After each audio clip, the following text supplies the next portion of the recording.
Hey, it's good to be here. I want to just kind of start on a bit of a serious confessional kind of note. Hence me sitting on a stool in a serious confessional comedian kind of manner. I feel like I've painted myself into a little bit of a corner with my comedy because I've talked quite autobiographically in the past, and I've talked about like relationships that I've been in, but in order to protect people's privacy, I've had to tell kind of fictionalized versions of the truth.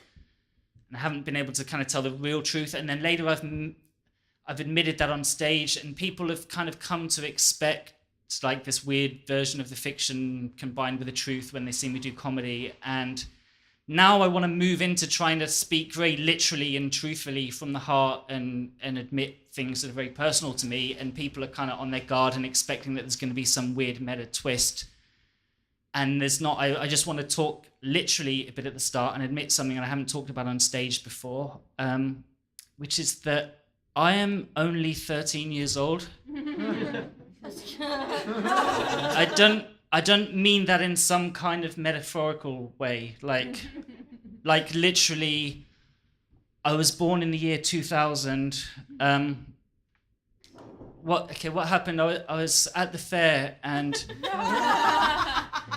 there was this cheerleader that I really wanted to bang, but the thing to go on the ride was like, you must be this high, and I was shorter than that, and I made a wish on this Zoltar machine. And I didn't think it was going to come true, but the next day I woke up and I was a 32-year-old comedian in Melbourne.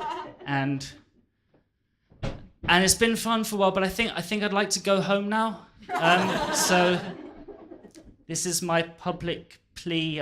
Can I go home, please? I don't want to be an adult anymore. Like, it was fun for a while. I got to dance on the big piano with Robert Loggia, and I got to feel Elizabeth Perkins' tits, and it was good for a while, but I just want my innocence back at this point. You know what I mean? I know you're looking at me like, yeah, very clever, that's the plot of the film Big, but like this actually happened, you know? This is my truth.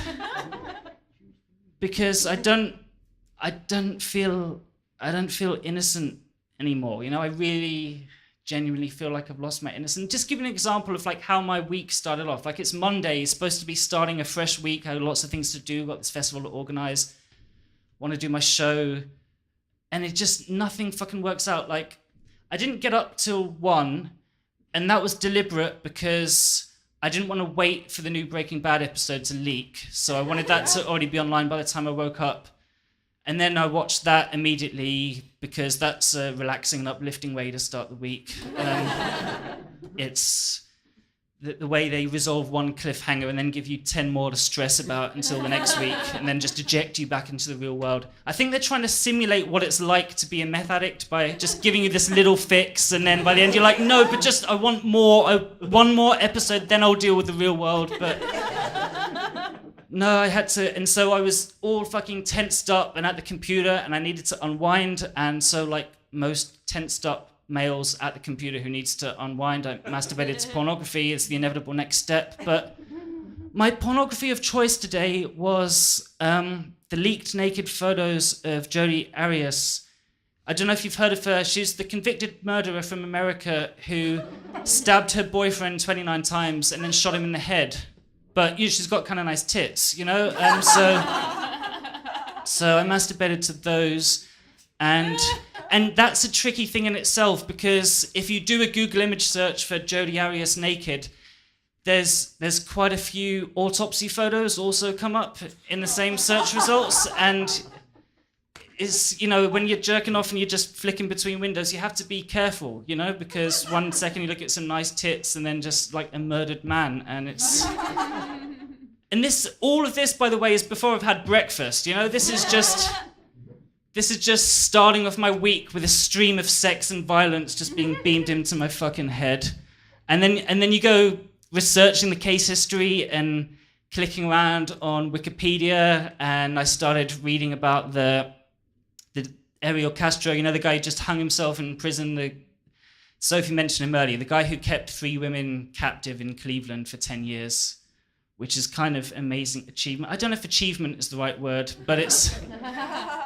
it's kind of an incredible thing to keep 3 women captive for like 10 years, because we're almost desensitized to just relating to like the kind of spontaneous evil where you know, we've all been there, Friday night, a few too many drinks, you abduct a woman, back of the van, but like usually shallow grave later and it's over within a week, you know what I mean? But like 10 years, that's such a long, slow time, you know? That takes commitment and planning and just the mundane. There's a lot of housework to do in 10 years, you know what I mean? It's hard to be that relentlessly evil for that long. So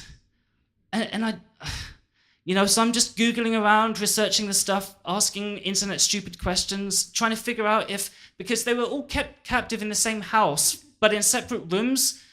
So does that mean their periods still synchronize or what? Like and again, this is all before breakfast that I haven't eaten, I haven't showered or anything. I'm just trying to find out this stuff. And I don't know. I don't think I could. I'm going to go out on a limb and say I don't think I could keep 3 women captive for 10 years. I don't have that kind of commitment. It's like I abducted 2 women once in 2007, and it's just a nightmare. You know what I mean? Like their periods don't sync up, so like 50% of the time you've got that to deal with, and it's just all these things that you don't even think of, you know, like the fucking, what's your first priority? You're abducting some women, you've got to soundproof your apartment. So you've got to go down to the fucking supermarket, buy a shitload of eggs so you can use the egg boxes to line the walls with. And then what do you do with the eggs? No one needs that many eggs, so you just stick them out by the bins. And then the foxes come and get into the bins. And then the neighbors come to complain about the foxes, and you're like, the whole point of this was to keep you away, and now you're here and you're fucking with my shit. And think about it. What's your number 1 priority too when you're abducting women? You want them to look nice. If you're abducting women into sex slavery, you want them to look nice. What, are they gonna shave their own legs? Like how does that work out? Don't give them razors. Word of advice. Don't. That doesn't work out for anyone. The sad ones just kill themselves, and the feisty ones try and kill you. So you can't. You can try just tossing some wax in the room, but they're not motivated to do a good job. You know what I mean? You can tell that their heart's not in it. They don't really want to look nice for you. They're just scared, and it just turns into this whole sitcom farce scenario, you know what I mean? Because, like, I've had friends that bitch about getting a cat because it means they can't go on holiday, you know? Like, try having 3 abducted women in your house. You can't go anywhere for more than 12 hours. Like, does anyone have that good a friend that they'll come over and feed them? Like, yeah, just 3 Big Mac meals, just leave them outside the bedroom door. Don't go in there. They're very timid cats. They don't like other people, and you get a new job and the boss wants to come over for dinner, and you're trying to double the soundproofing, but you can still hear them. Help, what's that? Oh, nothing, I coughed. And it's like some weird, cheesy 1970s sitcom, you know? Like, help, we're hostages. What's that? I said we're having sausages. All of this stuff I'm reading about before I've eaten anything, showered, just engaged with the real world, just this stream of depressing filth being poured into my fucking brain. And I'm just sick of living life with that cloud of shame just hovering over you from like just the things that you've looked at the internet, you know what I mean? That no other generation had to see, and that's just part of our life now. Just constant shame. Does no one else relate to that? Like, do you get ashamed of your genitals at all? Like, I just get really sick of the fact that the body parts that we use for sex are the same body parts that the waste products come out of. Like, why does it have to be like that, you know?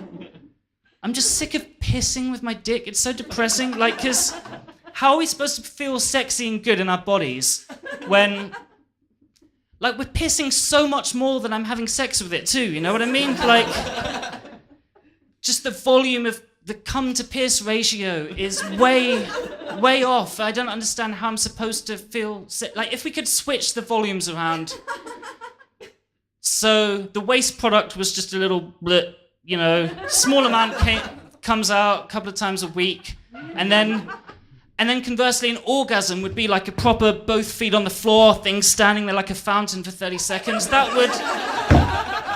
I think I would feel better about myself if that was the way things worked, Like, God. What the fuck am I doing with my life? This is my career. I say career in huge fucking air quotes. Like, I used to think that comedy could change the world. Like, that's why I started doing it. Because, like anyone who grows up in any kind of conflict environment, or you get bullied at school or anything like that, and you kind of learn to realize the way that comedy can diffuse tension and resolve conflict. And once you become like versed in that idea, and then you grow up a bit, you get to know the world, and you realize that conflict and tension is pretty much the biggest problem in the world. That's what's happening, is all just people fucking fighting. And you're like, okay, we have the solution. Comedy diffuses conflict. The problem is conflict. Somewhere there's got to be a way to take that and apply it to this and to save the world. And that's what I want to do. But I don't think that's what I'm doing, is it? Like, that's not what's happening now. I'm telling dick jokes to drunks. Like, that's... How do I apply it? You know what I mean? Like, do I just... What am I going to go to the UN with this stuff? Like, turn up at the Israel-Palestine border and... Hey, guys, sorry to interrupt your little religious conflict. If I can just interject here. You know when you piss, the amount of piss that you piss when you piss, compared to the amount of cum that you cum when you cum, it's not going to solve anything, is it? I don't know. I just want to be a fucking good person and live a good life. Is it really too much to ask?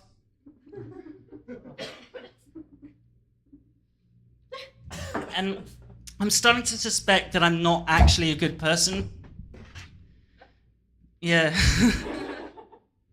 Because I'm getting this growing self-awareness of my own psychological processes. Like, I've noticed this in the way that I objectify women, but not just that I do it, but the way that I kind of think that I'm better than other guys that do it. Because, okay, I'm male.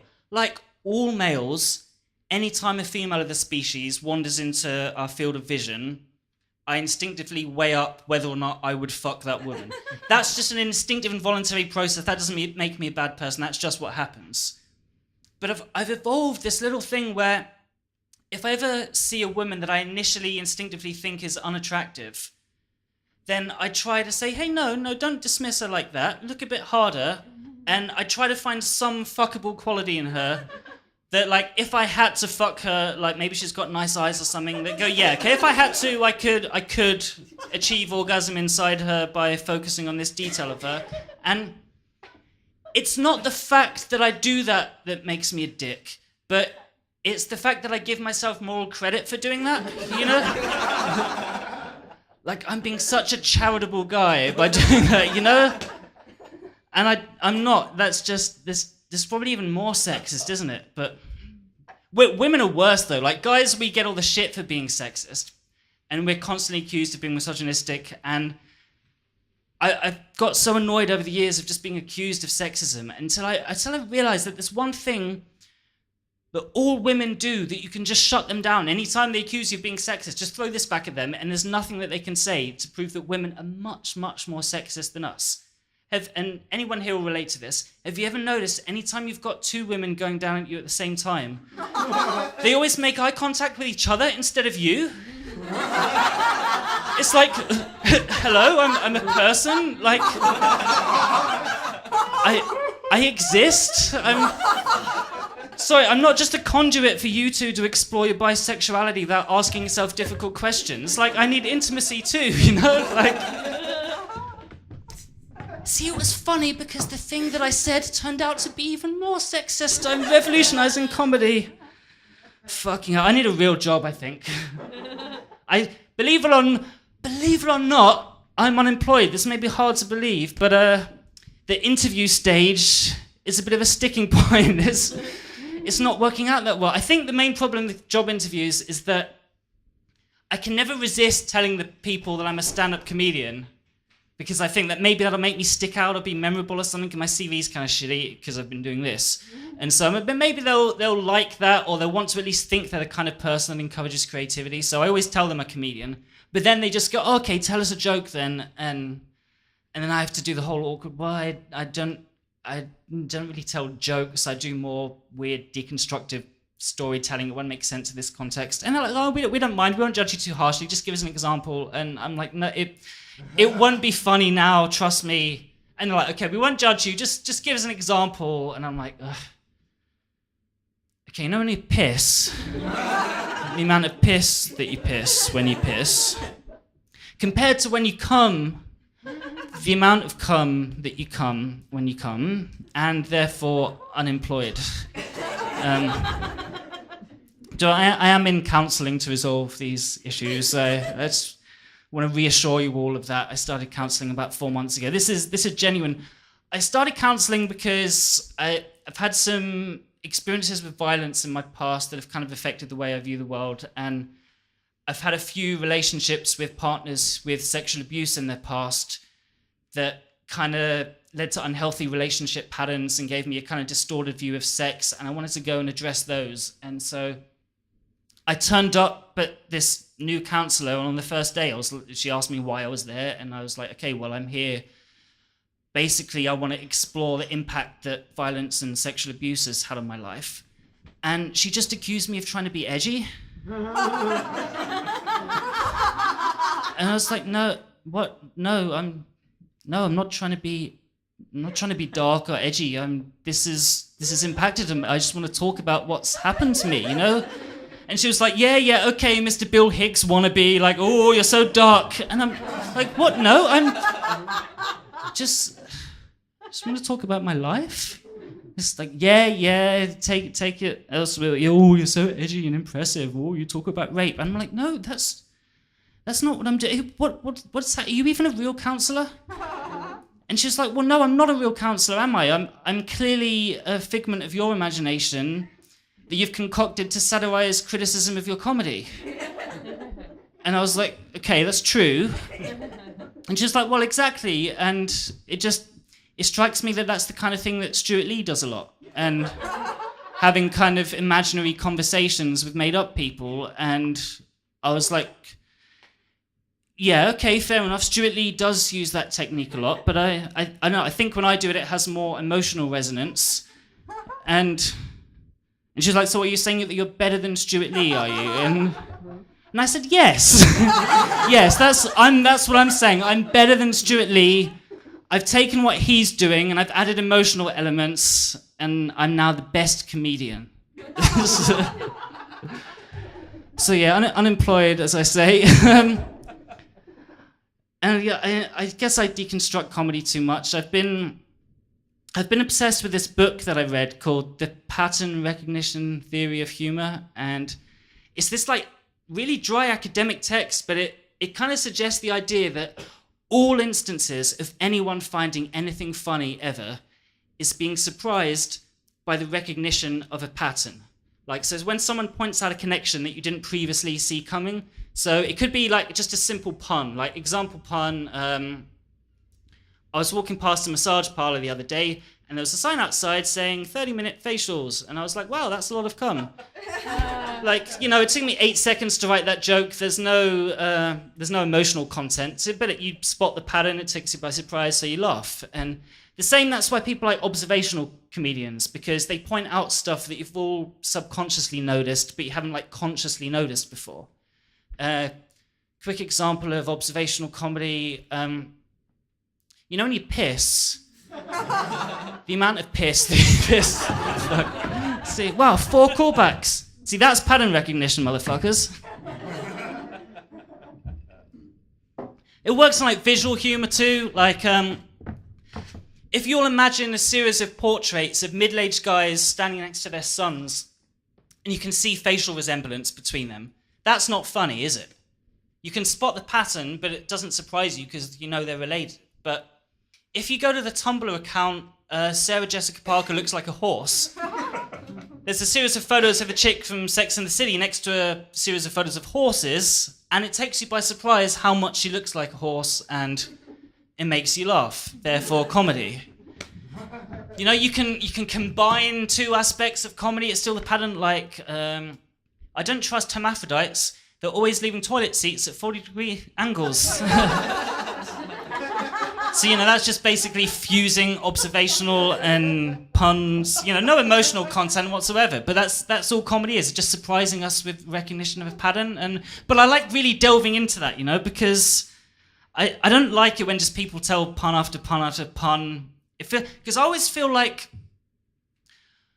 laughter is to comedy, kind of like orgasms are to sex, in which they're like an essential part of it, but it's kind of nice if you're feeling some other stuff at the same time, you know what I mean? And when someone just tells me pun after pun, I just feel like I'm being kind of mechanically jerked off, and like eventually I might come like, yay, but it's nicer when there's an emotional connection, you know what I mean? You don't just want to be like pun after pun, and then you feel dirty afterwards, and you just...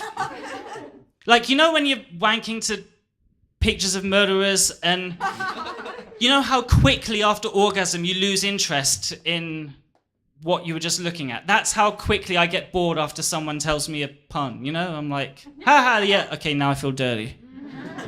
And then it's just over with. So I've just been like studying the science of comedy and really delving into it. Like, do you know it's when we're about 3 months old is when we first start to appreciate really primitive forms of comedy, and it starts just with our parents playing like peekaboo with us, which is 3 months is when our brains can first remember the location of an object once it's been hidden from view. So our parents will hide their face and then they'll reappear with like a silly facial expression, and that basic surprise recognition of a pattern will make us laugh. And 3 to 6 months, and roundabout then is like the target audience for the Big Bang Theory. That's kind of that's that demographic covered. And then roundabout 6 months is when our parents will play like hand clapping games with us, you know, and like pat a cake kind of rhythmic games, and that makes the kid laugh too. And about that point, you grow out of the Big Bang Theory, because then you've got shapes and timing, and that's a bit overwhelming, and and the appeal of that show just it doesn't. And then about nine months, this phenomenon comes into place called building block demolition. And what that is when it's the first instance of self-generating humor, which is when a kid will build up towers out of their toys and then just knock them down, and they'll do this endlessly, and they'll laugh every time because they always fall down in like a different random way. The pattern as it builds up is always the same, but then just the surprise of the chaotic nature of the way that they fall down it makes them laugh every time. And that's why 9/11 was so funny. That's scientific basis of why we all remember that as a great comic moment, or possibly I've just jaded and desensitized myself. I don't know. I need to stay off the internet, I think.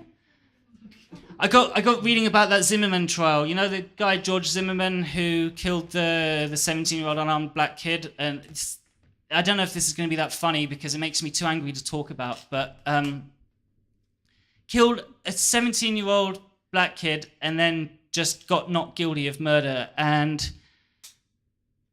because like that's what America and kind of the culture that we all look to, that's what it's like now. You can just murder children, and that's okay. As long as they're black and you're white or Latino, you can murder the black kid, and that's okay. And it drove me so insane because this guy was so obviously he was a neighborhood watch guy, but he was obviously one of these wannabe cop pricks that was just looking for trouble and just started a fucking fight, and hey, I found an excuse, and now I'm gonna kill this guy, and it just makes me so fucking furious that, okay, that literally the world's eyes are on you, but you can still murder a fucking kid and get away with it. And I apologize if this isn't very funny, because I find myself generally angry when I'm talking about it. And if you look at the way that CNN reported it, like they actually edited the conversation so that the emergency call that he did, he said something like, yeah, there's a guy acting suspicious, and then he talked for a while, and later on the 911 operator asked for a physical description of Trayvon, And he replied by saying, well, he's about 5'11", he's black. And CNN edited the call so that it went from him saying, what's suspicious about him? He's black. Completely fictitious, fake conversation, but America is so obsessed with just making everything about race and trying to just incite this fucking race war that when you act in self-defense, when someone is bashing your head into a fucking pavement and then you fight back using your legally owned gun, then everyone acts like you're a fucking murderer. And it's fucking insanity because it was obviously fucking self-defense. He was having his head smashed in to a fucking pavement. But like of course it was self-defense, but that's the world that we live in now, that you can murder children and get away with it. You know what I mean? And it makes me so angry because if she hadn't have fucking stabbed her boyfriend, then Jesse wouldn't have shot Gail, and I'm confused! I'm confused and angry. I can't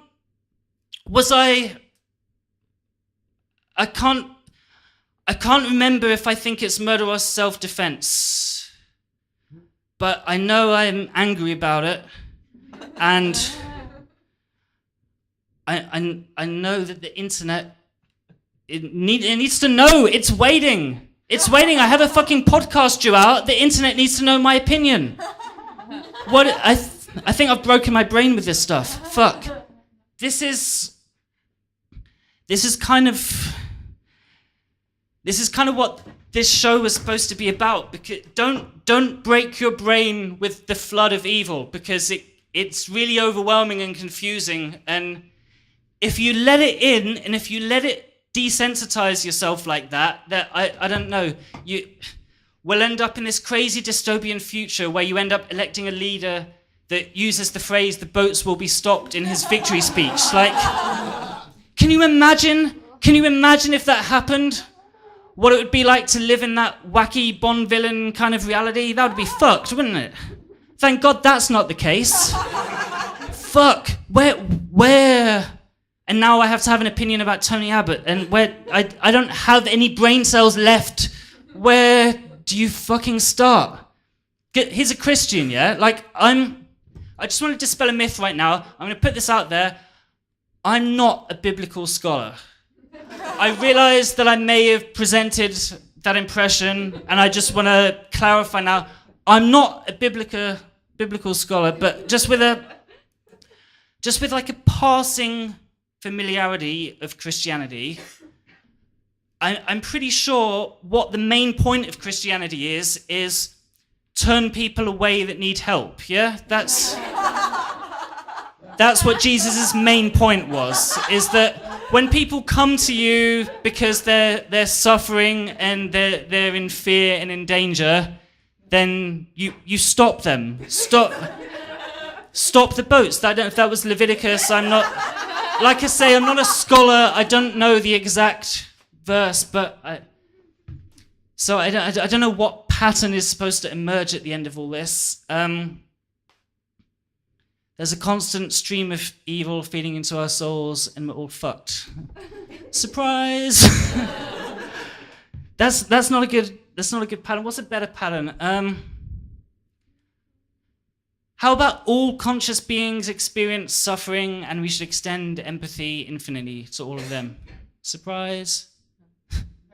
How about that? The thing is, if we do that, which is the only way that morality makes sense, if we do that, we might have to stop posting status updates about bullying and feminism next to Instagram photos of the slaughtered animals we're about to consume. Like, I'm just throwing it out there that you might want to stop doing that, you savage cunts. Now, I realize that calling your audience savage cunts is possibly not the uplifting final message that you might have been looking for at the end of a show like this. So I'm going to leave you on an uplifting moment of hope, because I actually told a little white lie early on in this set. Actually, when I was masturbating to the picture of Jodie Adiris, I couldn't come. I couldn't come to the murderer I had to look at some normal porn. A little bit of my soul survives. There is hope for humanity. Thank you very much. Good night.